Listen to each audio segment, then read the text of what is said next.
അങ്ങനെ മിന്നൂട്ടൻ കളരിക്ക് റെഡിയായിട്ടിരിക്കുകയാണേ. ഞാൻ അവൾക്ക് കോൺ പുഴുങ്ങി കൊടുത്ത്. അത് ആൾക്ക് അത്ര ഇഷ്ടമല്ല.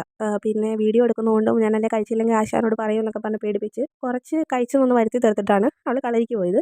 അവൾ കളരിക്ക് പോയി കഴിഞ്ഞപ്പോൾ ഞാൻ ഓർത്ത് അവൾക്ക് ഏറ്റവും ഇഷ്ടപ്പെട്ടുള്ള ഒരു കാര്യം ഇന്ന് വൈകിട്ട് വരുമ്പോഴത്തേക്ക് ഉണ്ടാക്കി വെക്കാമല്ലോ എന്ന്. അത് വേറൊന്നുമല്ല, പനീറാണേ. കുഞ്ഞിന് പനീർ ഭയങ്കര ഇഷ്ടമാണ്. ഞാൻ ക്വാർട്ടറിൽ നിന്ന സമയത്ത് ആദ്യമായിട്ട് മിന്നൂട്ടൻ ഇതുപോലെ പനീർ കൊടുത്തത്. ആദ്യമൊക്കെ പുറത്തുനിന്നായിരുന്നു ഞാൻ പനീർ വാങ്ങിക്കൊണ്ടിരുന്നത്. പിന്നെ അത് ഞാൻ നോക്കിയപ്പോൾ അതിന് നല്ല വിലയുമാണ്. പിന്നെ ഇത് കേടാവാതിരിക്കാനും കറക്റ്റ് ടെക്സ്ചറിൽ കിട്ടാൻ വേണ്ടിയിട്ടൊക്കെ ഇവർ കെമിക്കലൊക്കെ ആഡ് ചെയ്യുന്നുണ്ട്. അപ്പോൾ നമുക്കിത് വീട്ടിലുണ്ടാക്കി കൊടുക്കുന്നതല്ലേ കുഞ്ഞുങ്ങൾക്ക് നല്ലതെന്ന് ഓർത്ത് ഞാൻ പിന്നീട് ഇത് വീട്ടിലുണ്ടാക്കാൻ തുടങ്ങി. ഇപ്പോൾ ഇവിടെ 1 ലിറ്ററിൻ്റെ മിൽമയുടെ 1 ലിറ്ററിൻ്റെ പാലാണ് എടുത്തേക്കുന്നത്. അതൊഴിച്ചിട്ട് നന്നായിട്ട് തിളപ്പിച്ച് കഴിഞ്ഞിട്ട് അത് പിന്നെ സിമ്മിലിട്ട് നന്നായിട്ട് വേവിച്ചെടുത്തു. പാല് വേവിച്ചെടുത്തിട്ട് ഞാനിപ്പോൾ ഇവിടെ 1 ലിറ്റർ പാലിന് 5 നാരങ്ങ എടുക്കുന്നത്. അത് നാരങ്ങയുടെ വലിപ്പവും നീര് കൂടുതലുള്ള നാരങ്ങയൊക്കെയാണ് നമ്മൾ അതനുസരിച്ച് നാരങ്ങ എടുത്താൽ മതി.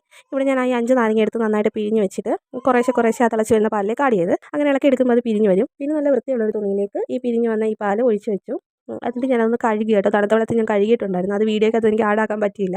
അത് കഴുകുന്ന എന്തിനാണെന്ന് വെച്ചാൽ ഇത് ഒരുപാട് പുളിയൊക്കെ ഉണ്ടെങ്കിൽ അതൊന്ന് പോകാൻ വേണ്ടിയിട്ടാണ്. പിന്നെ നാരങ്ങാനീരിന് പകരം വിനാഗിരി ഉപയോഗിച്ചും ചെയ്യാവേ. പക്ഷേ എനിക്ക് കൂടുതലും ഇഷ്ടം നാരങ്ങാനീര് ഉപയോഗിച്ച് ചെയ്യുന്നത്. അപ്പോൾ അതിന് നല്ലൊരു ഫ്ലേവറും കിട്ടും. അങ്ങനെ ഇത് കഴുകിയെടുത്ത് പിഴിഞ്ഞ് നമ്മളിതുപോലെ വെള്ളം ഊർന്ന് പോകാൻ പറ്റുന്ന ഒരു പാത്രത്തിൽ വെച്ചിട്ട് അതിൻ്റെ മുകളിലൊരു വെയിറ്റ് വെച്ച് ഒരു 1.5 മണിക്കൂർ അങ്ങനെ വെച്ചേക്കണം. അപ്പോൾ ഇതിലെ വെള്ളമെല്ലാം ഊർന്ന് പോയി ഇത് നല്ല കട്ടിയായിട്ട് കിട്ടും. അപ്പോൾ 1.5 മണിക്കൂറിന് ശേഷം ഞാനത് എടുത്തു. എന്നിട്ട് ഇങ്ങനെ ചെറിയ ചെറിയ കഷ്ണങ്ങളാക്കി ഇത് മുറിച്ചെടുത്തിട്ട് ഇപ്പോൾ മിന്നൂട്ടിന് ചോറ് കൊടുക്കാൻ വേണ്ടി ഞാൻ 4-5 എണ്ണം എടുത്തിട്ട് ബാക്കി ഞാൻ ഫ്രിഡ്ജിൽ വെച്ചൊക്കെ ചെയ്യുന്നത്.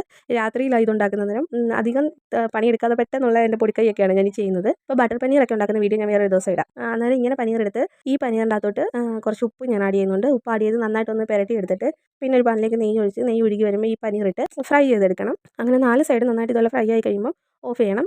പിന്നെ തീ സിമ്മിലിട്ട് ഇത് വേവിക്കാവുള്ളൂ. ഫ്രൈയും കൂട്ടി ഞാനൊക്കെ ചോറ് കൊടുത്ത്. അതുകൊണ്ട് ഇന്ന് ചോറിന് വലിയ അംഗമൊന്നും ഇല്ലായിരുന്നു. അപ്പോൾ കുഞ്ഞുമക്കളൊക്കെ ഉള്ള അമ്മമാർ ഇതൊന്ന് ട്രൈ ചെയ്ത് നോക്കണേ.